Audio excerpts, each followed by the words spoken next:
அனைவருக்கும் வணக்கம். வகுப்பு 10 பாடம் சமூக அறிவியல். அதில் 4 பிரிவுகள் உள்ளன.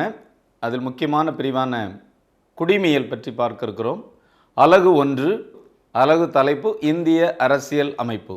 கற்றல் விளைவுகள் 1035. இந்தியாவின் ஜனநாயக சீர்திருத்தம் பற்றி பல்வேறு பரிந்துரைகளை மதிப்பீடு செய்தல். கடின பகுதி அடிப்படை உரிமைகள். ஒரு நாடு என்றால் அதற்கு அடிப்படை உரிமைகள், கடமைகள் உள்ளன. இன்று நாம் கடின பகுதியாக அடிப்படை உரிமைகள் பற்றி பார்க்க இருக்கின்றோம். அடிப்படை உரிமைகள் நமக்கு 7 இருந்தன. அவற்றில் 1 சொத்துரிமை நீக்கப்பட்டிருக்கின்றது. தற்போது 6 உரிமைகள் இருக்கின்றன. அவற்றில் இன்று சமத்துவ உரிமை, சுரண்டலுக்கு எதிரான உரிமை என்ற கடின பகுதியை பார்க்கின்றோம். ஒரு துணை தலைப்புகள்: சமத்துவ உரிமை, சுரண்டலுக்கு எதிரான உரிமை. இந்திய அரசியலமைப்பு வரைவுக்குழு தலைவராக டாக்டர் B.R. அம்பேத்கர் நியமிக்கப்பட்டார். அவரினுடைய தலைமையின் கீழ் இந்திய அரசியல் சட்டம் உருவாக்கப்பட்டது. பாட அறிமுகம். இந்திய அரசியலமைப்பு சட்டம் பகுதி 3இல் 12இல் இருந்து 35 வரை உள்ள சட்ட பிரிவுகளில் அடிப்படை உரிமைகள் பற்றி குறிப்பிடப்பட்டுள்ளன. இந்த அடிப்படை உரிமைகளை உலகின் மிகப்பெரிய நாடான அமெரிக்க ஐக்கிய நாடுகளின் அரசியலமைப்பில் உள்ள தாக்கத்தால் நம்முடைய முன்னோர்கள் உருவாக்கினார்கள். முதலில் 7 அடிப்படை உரிமைகள் வழங்கப்பட்டன. தற்போது அந்த 7இலிருந்து சொத்துரிமை நீக்கப்பட்டுள்ளது. 6 அடிப்படை உரிமைகள் மட்டுமே இன்று உள்ளன. இவ்வாறு உருவாக்கப்பட்ட அடிப்படை உரிமைகள் இந்தியாவின் மகா சாசனம் என அழைக்கப்படுகிறது. நமது அடிப்படை உரிமைகளில் சமத்துவ உரிமை, சுரண்டலுக்கு எதிரான உரிமை பற்றி நாம் இன்று விளக்கமாக காண்போம். துணை தலைப்பு 1, சமத்துவ உரிமை. பாடப்பொருள் விளக்கம். இந்திய அரசியலமைப்பு சரத்து, அதாவது விதி 14 முதல் 18 வரை சமத்துவ உரிமை பற்றி சிறப்பாக விளக்குகிறது. சட்டப்பிரிவு 14, சட்டத்தின் முன் அனைவரும் சமம். All are equal before law. சட்டத்தின் முன்பு சமத்துவத்தையோ சம பாதுகாப்பையோ அரசு மறுக்கக்கூடாது.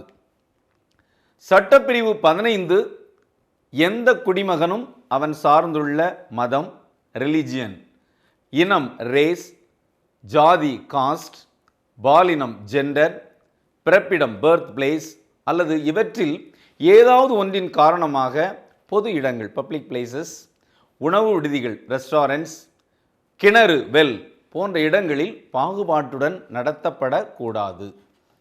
சட்டப்பிரிவு 16, பொது பணிகளில் அனைவருக்கும் சம வாய்ப்பு. பொது பணி என்றால் அரசு பணிகளில் அனைவருக்கும் சம வாய்ப்பு அளிக்கப்பட வேண்டும்.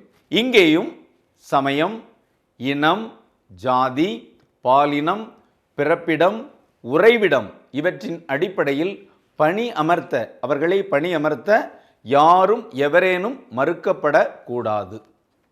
சட்டப்பிரிவு 17, தீண்டாமை ஒழிப்பு, அன்டச்சபிலிட்டி, அபாலிஷன் ஆஃப் அன்டச்சபிலிட்டி என்பார்கள்.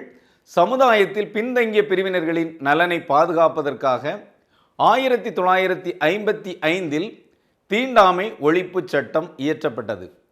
பின்னர் இச்சட்டம் 1976இல் திருத்தப்பட்டு உரிமைகள் பாதுகாப்பு சட்டமாக நடைமுறையில் உள்ளது. அன்பிற்கினிய சமூக அறிவியல் மாணவர்களே, உங்களுடைய புத்தகத்தின் முன்பகுதியிலே தீண்டாமை ஒரு குற்றம், தீண்டாமை ஒரு பாவச் செயல் என்று அச்சடிக்கப்பட்டிருக்கும். அதை மறவாமல் இதன் மூலம் நீங்கள் பார்த்து கொள்ளுங்கள். 1976இல் இச்சட்டம் திருத்தப்பட்டு உரிமைகள் பாதுகாப்பு சட்டமாக நடைமுறையில் உள்ளது. சட்டப்பிரிவு 18, இராணுவம், மிலிட்டரி மற்றும் கல்விசார் பட்டங்களை தவிர பிற பட்டங்களை தடை செய்தல். செயல்பாடு 1. இப்போது செயல்பாடு நம்ம பார்க்க இருக்கின்றோம். அதில் முதல் செயல்பாடு உங்களுக்காக ஒரு உதாரணம் கொடுக்கப்படுகிறது. ரகு ஒரு இண்டிவிஜுவல் பர்சன், ஊர் தலைவர் தன்னிடம் தகராறு செய்து கொண்டே இருக்கிறார் என காவல்துறையில் புகார் செய்கிறார். ரகுவை ஊர் தலைவர் தகராறு செய்கிறார். எனவே ரகு காவல்துறையில் புகார் செய்கிறார். ஆனால் காவல்துறையோ அவர் ஊர் தலைவர் என்ற காரணத்தினால் ரகு அளித்த புகாரை ஏற்க மறுத்ததோடு ரகுவை எச்சரித்து அனுப்புகின்றனர். மேலும் ரகுவிற்கு கிடைத்த அரசு பணி, அவர் ஏழை மற்றும் கிராமத்தில் பிறந்திருக்கிறார் என்ற காரணத்தை காட்டி அந்த அரசு பணியானது மறுக்கப்படுகிறது. ஊர் தலைவர் மீது காவல்துறையில் புகார் செய்ததால் அவரது கிராமத்தில் ரகுவானவர் கோவிலில் நுழைவதற்கும் பொது கிணற்றில் தண்ணீர் இறைப்பதற்கும் அவருக்கு அனுமதி மறுக்கப்படுகிறது. ரகு எனக்கு ஏன் இந்த நிலைமை ஏற்பட்டது என்று மனம் வாடியவாறு இருக்கிறார். அப்போது அடிப்படை சட்ட உரிமைகள் பற்றியும் அது நமக்கு எவ்வாறு துணை புரிகிறது என்பது பற்றியும் ஒரு சட்ட வல்லுனர் அந்த கிராமத்திற்கு வந்து எடுத்துரைக்கின்றார். அப்போது ரகு அதனை புரிந்து கொள்கிறார். மேற்குறிப்பிட்ட இந்த நிகழ்விலிருந்து எந்தெந்த சட்ட பிரிவின் கீழ் ரகு தனது சமத்துவ உரிமையை நிலைநாட்டலாம் என்பது பற்றி மாணவர்களாகிய நீங்கள் வகுப்பறையில் இருந்து கலந்துரையாட வேண்டும். உதாரணமாக, கோயிலில் பொது கிணற்றில் அவருக்கு தண்ணீர் எடுப்பதற்கும் நுழைவதற்கும் தடை செய்யப்படுகிறது. ஒரு இந்திய குடிமகன் யாராக இருந்தாலும் சரி, ஆலயத்திலும் சரி கிணற்றிலும் சரி, கிணற்று எடுக்க ஆலயத்தில் நுழைவதற்கு எந்த விதமான தடையும் கிடையாது. எனவே அவருக்கு அங்கு தடை வருகிறது. இது போன்ற நிகழ்வுகளை நீங்கள் இந்த நிகழ்வின் மூலம் மாணவர்கள் கலந்துரையாடி கண்டறிய வேண்டும். துணை தலைப்பு சுரண்டலுக்கு எதிரான உரிமை. பாடப்பொருள் விளக்கம். சட்டப்பிரிவு 23 முதல் 24 வரை சுரண்டலுக்கு எதிரான உரிமை பற்றி விளக்குகிறது. அதாவது சுரண்டல் என்கின்ற போது மாணவர்களாகி நீங்கள் 1 முதல் 14 வயதிற்கு உட்பட்டவர்கள் மாணவர்களாக இருக்கிறீர்கள். உங்களிடம் சில உரிமைகள் அல்லது சில சமயங்களில் உங்களிடம் அதிகமாக வேலை பார்த்து உங்களுக்கு ஊதியம் குறைவோ போன்ற சுரண்டல் நிகழ்வுகள் நம்முடைய சமுதாயத்தில் நடைபெறுகிறது. அதை பற்றி தெளிவாக இதில் காண இருக்கின்றோம். சட்டப்பிரிவு 23 கட்டாய வேலை, கொத்தடிமை முறை, மனித தன்மற்ற வியாபாரத்தை இந்த சுரண்டலுக்கு எதிரான உரிமை தடை செய்கிறது. சட்டப்பிரிவு 24 தொழிற்சாலைகள் மற்றும் ஆபத்தான இடங்களில் குழந்தைகள் பணி செய்வதை தடை செய்கிறது. 1 முதல் 14 வயதிற்குட்பட்ட குழந்தைகள் வேலையை செய்யக்கூடாது. அதுபோக பெரிய இண்டஸ்ட்ரீஸ், அப்புறம் ஆபத்தான இடங்கள், ரொம்ப டேஞ்சரான பிளேஸில் குழந்தைகள் பணி செய்வதை கம்ப்ளீட்டாக தடை செய்கிறது. குழந்தை தொழிலாளர் முறையை இச்சட்டம் தடை செய்கிறது. சைல்ட் லேபர் என்பார்கள். எனவே அந்த 1 முதல் 14 வயதுப்பட்ட குழந்தைகள் வேலையே செய்யக்கூடாது என்பதை இச்சட்டம் தெளிவாக தடை செய்கிறது. செயல்பாடு 2. கீழே குறிப்பிடப்பட்ட வாசகங்கள் எழுதப்பட்ட துண்டுச்சீட்டுகளில் ஒன்றை மாணவர்களாகி நீங்கள் தேர்வு செய்து அதில் எந்த விதமான சட்டப்பிரிவு மீறப்பட்டுள்ளது என்பதை வகுப்பறையில் விளக்க வேண்டும். உதாரணமாக சில வாசகங்கள். 1. கட்டாய சுரங்க தொழில். இப்போ சுரங்கம் என்பது போது நிலக்கரி சுரங்கம், மேங்கனீஸ் சுரங்கம் போன்ற சுரங்கங்கள் சோட்டாநாகபுரி பீடபூமியில் அதிகமாக காணப்படுகின்றன. இந்த சுரங்கங்களில் யாரையும் கட்டாயப்படுத்தி வேலை வாங்கக்கூடாது. 2. குறைந்த ஊதியம், அதிக வேலை. அதாவது என்ன செய்வாங்கன்னா, வேலை நேரத்தை அதிகப்படுத்தி அதற்குரிய ஊதியத்தை குறைத்து வழங்குகிறது. குறிப்பாக சிறு குழந்தைகள் என்றால் எந்த விதமான வேலை பார்க்கின்ற போது எந்த விதமான டைவர்ஷன் இல்லாமல் வேலையிலே கண்ணும் கருத்துமாக செய்வாங்க. அதிக வேலை வாங்கி அவர்களுக்கு குறைந்த ஊதியத்தை கொடுத்து ஏமாற்றுகிறார்கள். இதுதான் அந்த குறைந்த ஊதியம், அதிக வேலை. 3. வாங்கிய கடனுக்காக ஒருவரிடம் கட்டாய பணி செய்தல். இதுவும் அந்த காலங்களில் அதிகம் இருந்தது, இப்போவும் சில இடங்களில் இருக்கிறது. குறிப்பாக செங்கற்சூளை, தோட்டங்களில் அவருடைய தந்தை தாய் கடன் வாங்கியிருந்தார் என்றால் அந்த குழந்தைகளை பள்ளிக்கூடம் அனுப்பாமல் அந்த தோட்டங்களிலே அந்த செங்கல் சூளையிலே வேலை வாங்கக்கூடிய ஒரு நிலை. 4. மனித உறுப்புகளை வியாபாரம் செய்தல்.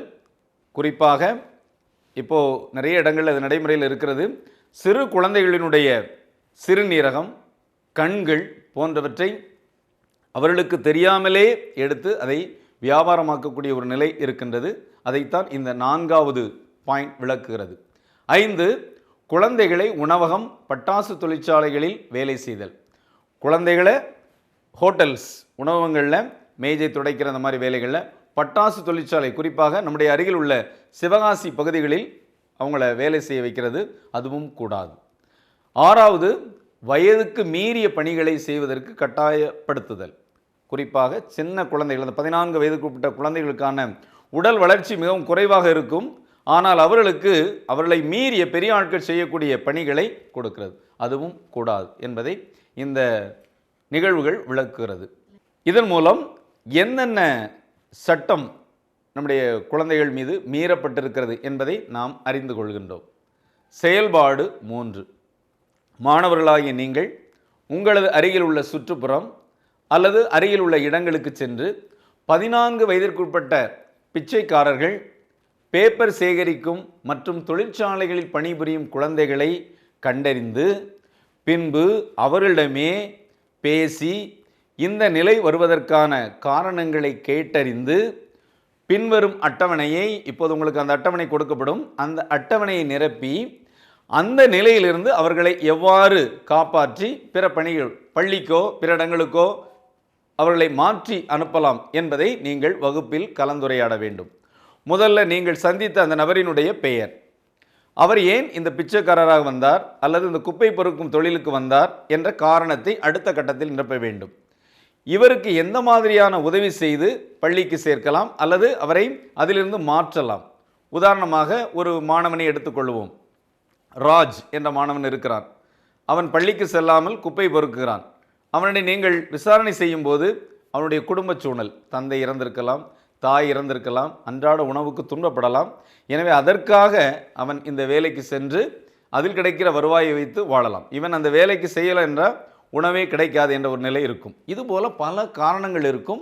அதை மாணவர்களாகி நீங்கள் தான் அந்த சுற்றுப்புறத்துக்கு சென்று அவரிடம் அழகாக பேசி உரையாடி இந்த அட்டவணையை நிரப்ப வேண்டும். தொகுப்புரை. 1947ஆம் ஆண்டு ஆகஸ்ட் 15ஆம் நாள் நம்முடைய இந்திய நாடானது ஆங்கில ஆட்சியின் பிடியிலிருந்து விடுதலை பெற்றது. நாட்டிற்கு தேவையான சட்டங்களை இயற்ற அரசியலமைப்பு குழு ஏற்படுத்தப்பட்டு இவ்வமைப்பு மூலம் சட்டங்கள் தொகுக்கப்பட்டு பாராளுமன்ற ஒப்புதலுடன் சட்டமாக்கப்பட்டு 1950 ஜனவரி 26 நம்முடைய குடியரசு நாளான அன்று நடைமுறைப்படுத்தப்பட்டது. அரசியலமைப்பில் அடிப்படை உரிமைகள் பிரிவு 3 குறிப்பிடப்பட்டுள்ளன. இதில் சட்டப்பிரிவு 12 முதல் 35 வரை அடிப்படை உரிமைகள் ஃபண்டமெண்டல் ரைட்ஸ் பற்றி விரிவாக எடுத்துரைக்கப்பட்டுள்ளது. இவற்றில் நாம் இன்று சமத்துவ உரிமையையும் சுரண்டலுக்கு எதிரான உரிமையும் பற்றி இப்பகுதியில் செயல்பாடுகள் வாயிலாக கற்றுக்கொண்டுள்ளோம். எந்த செயலையும், குறிப்பாக எந்த கடினமான பகுதியையும் செயல்பாடுகள் ஆக்டிவிட்டி வாயிலாக படிக்கும் பொழுது நாம் எளிதாக புரிந்து கொள்ளலாம் என்பதை இதன் மூலம் நாம் அறிந்து கொள்ளலாம். நன்றி.